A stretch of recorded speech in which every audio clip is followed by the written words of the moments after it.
Den här gossen släppte jag ner på en fin sten. Där tänkte jag, här kan du sitta, här blir det bra. Men han bara, nej, här tänker jag inte bo. Jag ska bo jättenära propellerbladen på den här pumpen. Här är ett bra ställe att bo. Han har ingen dödsförakt. Jag har varit på kusten och fångat nya djur. Äntligen var det dags igen. Vi fick en bra dag med bra väder. Så jag åkte dit. Jag hade tänkt filma och dokumentera lite. Men det blev inget med det. Det var lite för dåligt med tid. Vi hade lite för roligt med att göra annat. Det kommer ett senare avsnitt där jag visar lite hur vi fiskar och plockar upp lite roliga djur. Men vädret var som sagt toppen. Det var väldigt vindfritt. Ganska varmt för att vara så här sent på året. Det var väldigt dåligt med fisk dock. Men jag fick med väldigt mycket små andra roliga djur som vi ska titta på idag. Första djuret här, det är en ålgräsros tror jag den kallas. Det är ganska små anemoner med en väldigt fin fot så här med ränder på. De växer tydligen ofta på ålgräs, men inga av de 3 jag fick tag på satt på ålgräs. Utan de satt på blåmusslor och lite stenar jag plockade upp. Här har jag väldigt lite erfarenhet av än så länge. Men de ska bli roliga att se hur de trivs i akvariet. Än så länge har de svarat bra på att äta Artemia och Mysis. Jag fick med mig så här lite mystiska. Jag tror det är någon sorts hydroider. Ingen aning om art. Ingen aning om de lever ens. Eller någonting. De satt på några blåmusslor som satt på en flytbrygga. Jag plockade med mig. Får se om det blir något med dem. Annars får jag väl bara studera så gott det går. Ganska fin färg på dem i alla fall.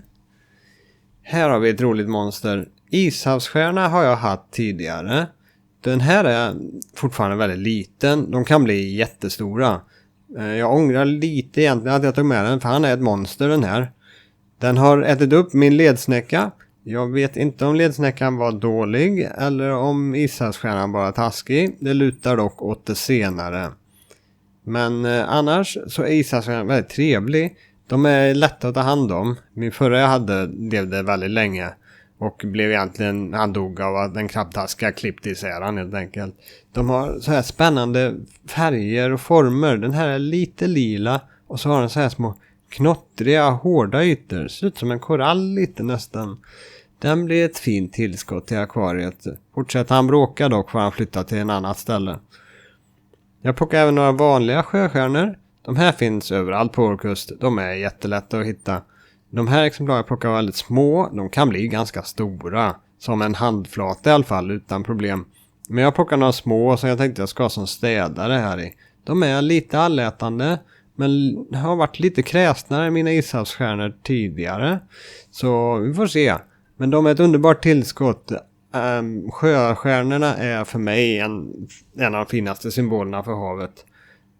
Tillsammans med andra tagghudingar såsom ormstjärnor och sjögurkor och sjöborrar. Jag har även plockat med några små krabbor. De här är kul. Jag gillar krabbor. De ser så busiga och stöddiga ut. Jag tror det är minst 2 sorters småkrabbor jag fått. De flertalet av dem är nog vanliga strandkrabbor. Men jag tror att jag har fått med i alla fall en liten krabbtaska också. Svårt att säga, men den är lite skyggare. Men det är lite för smått än så länge för att kunna bestämma något. De är små och genomskinliga och kutar omkring och gömmer sig. Bökar lite i sanden gör de med. Det är bra att ha något som rör runt lite.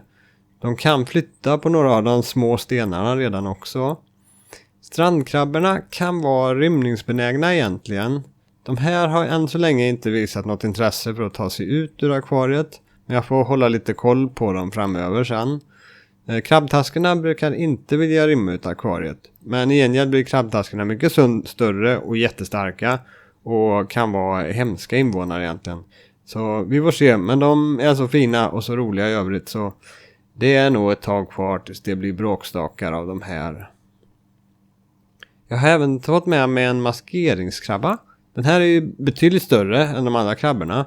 Den är väl som, jag vet inte, mellan tummen och pekfingret om den inte sträcker ut för mycket. De har små tunna ben, jättetunna ben har den. Och jag tror inte den här blir så mycket större om det är den arten jag tror det är. Men jag är inte helt säker än så länge. Få studera böckerna lite bättre och titta mer på den och se om jag kan lista ut vilken art det ska vara. Men än så länge så verkar den ganska snäll. Jag har haft andra maskeringskrabbor tidigare och de var snälla. De var väldigt gemytliga. De grep inte efter fiskarna. De gav sig på varandra när de ömsa. Alla krabbor gör nog det i slutändan. Innerst inne så är de taskiga. Men när ömsningen väl gått bra så är de ganska snälla mot varandra. Jag är lite orolig att min eremit kan ge sig på den här när den ömsar. Jag får hålla koll på det. Om eremiten är för taskig då åker han till ett annat akvarium. För jag har flera akvarium som han kan bo i om han vill fortsätta bråka med alla mina andra djur och anemoner. Fick med mig några nya sjönejlikor också i lite andra färger. Mina tidigare är lite brunrosa. Men jag fick med mig en här som är mörkare i färgen och nästan lite svartvit där uppe i fransarna. Den ser väldigt fräck ut. Den sträcker sig rätt fint och är nu en av de mer vältrivande anemonerna i akvariet. Och jag har även några sådana här vita sjönejlikor och de ser också jättefräcka ut. Jag har 2 och den ena ser lycklig ut och den andra ser mindre lycklig ut. Men det är bara att avvakta och fortsätta mata så ska det nog rätta till sig. Jag har även noterat i akvariet att det är några småkryp som håller på att föröka sig. De har jag sett lite med tiden. Det är inget jag fångar nu utan de har dykt upp lite här och lite där. Och nu har jag äntligen lyckats filma några av dem. Jag har ingen aning om vad det är för art. Men jag har dem lite i akvariet och lite i sumpen och lite överallt. Och det är kul med djur och arter som trivs och förökar sig själva i akvariet. Sånt vill jag ha så mycket det går av bara. Så de här är ett mycket välkommet tillskott. Jag tog och studerade mina Nasarius-snäckor lite grann med. Jag har 2 kvar tror jag. Kanske 3. Säkert 2. Och jag filmade lite med makrolinsen. Och jag tittade lite närmare på skalet. Och då märkte jag att det är fullt med små djur på skalet. Jag vet inte om det är anemoner eller hydroider någonting. Och de är rätt kul. De lever ju och har sig med. Jag trodde att allt skavdes bort från skalet när de här grävde omkring ner i sanden. Men bevisligen så hänger de kvar där på. Så det är också okänt levande som antagligen förökar sig själva. Eller också har de levt där i över ett år. Men jag har sett sådana här i sumpen lite också. Så jag tror de förökar sig i akvariet med. Smått. Ett kul tillskott har kommit till akvariet med. Min skummare har jag kastat ut. För den skummar inte ut någonting nästan. Det blir bara lite brunt i halsen. Utan nu har jag ett första refugium på akvariet istället. Som jag vill ha under lång tid. Den här blev inte bra. Men jag var bara tvungen att ta och göra ett refugium till slut. Jag kunde inte vänta längre. Så jag satte i den här byttan. Och så slängde jag in några stenar och monterade en lampa ovanpå. Lampan blir svinvarm men den lyser bra. Och det har redan börjat växa alger i den.